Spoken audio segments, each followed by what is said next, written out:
Okay, kiddos, the internet went down, but I think we're back for a few minutes, so I'm going to try to go just as fast as I can. Okay, so look what we did here. We took 11 thirds, and we're going to change it into a mixed number with a whole number and a fraction. Look what they did. I have thirds. 1, 2, 3, 4, 5, 6, 7, 8, 9, 10, 11. Well, how many whole numbers do I have? 1, 2, 3. And what's my fraction? 1, 2 thirds, 3 and 2 thirds. So what we do here is we're going to divide. Okay, we can use division to rename a fraction. So we're taking, what are we doing? Look, 11 divided by 3. 11's my numerator, 3 is my denominator, and I divide. How many times can 3 go into 11 without going over? 3 times 2 is 6, 3 times 3. So I put my 3 up here. We know long division. 3 times 3 is 9. 11 minus 9 is 2. So 2 is my leftover, but it becomes the numerator to my mixed number. Boys and girls, I lost my pen again. You know how I always drop it somewhere. So they're showing you that we can rewrite this as 3 and 2 thirds. Let's do a couple more. Okay, so a fraction greater than 1 is sometimes called an improper fraction. It's improper because we don't like the numerator to be higher than the denominators. So look, 11 eighths and 7 fifths are examples of improper fraction because the numerator is higher than the denominator. Well, I don't know if the book's going to, but let's change them. Remember, here's what we do. 11 eighths. I'm going to use 11, my numerator, divided by my denominator. Because I'm taking those 11 pieces, I'm putting them into groups of 8. Okay, how many times can 8 be divided into 11 without going over? 1. 1 times 8 is 8. 11 minus 8 is 3.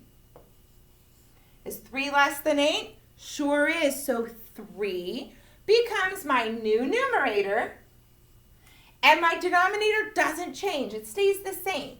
So my denominator is 8. So if I want a mixed number instead of an improper fraction, 11 eighths becomes 1 and 3 eighths. If we draw a picture, it's the exact same thing. We're just using a mixed number. So if I was baking a cake and I needed 11 eighths of a cup of flour, I could say, no. I need 1 and 3 eighths, and it's the same thing. 7 fifths. Okay, divide, I'm going to take my numerator divided by my denominator. How many times can 5 go into 7 without going over? Just 1. 1 times 5 is 5. 7 minus 5 is 2. Is 2 less than 5? Of course it is. 2 becomes my numerator. 5 stays my denominator. It does not change. 1 and 2 fifths. Okay. Now we have to do the opposite, and I really love this too. Again, let's do what we just did. We're going to take an improper fraction. Let me think of an improper fraction. How about 9 halves? Okay. 9 halves. That's improper because 9 is greater than 2, my denominator. Well, now I need to make it a mixed number. Remember, you take your numerator I'm so sorry, I said that wrong. Yeah, you take your numerator divided by your denominator. How many times can 2 go into 9 without going over? 4. 4 times 2 is 8. 9 minus 8 is 1. Is 1 less than 2? Absolutely. So 1 becomes my numerator. 2 becomes my denominator. So 9/2 is the same as 4.5. Pretty cool, right? Wait a minute. I don't want a mixed number anymore. I really liked that improper fraction. So guess what I'm going to do? The exact opposite. I'm going to delete this so you can't see it.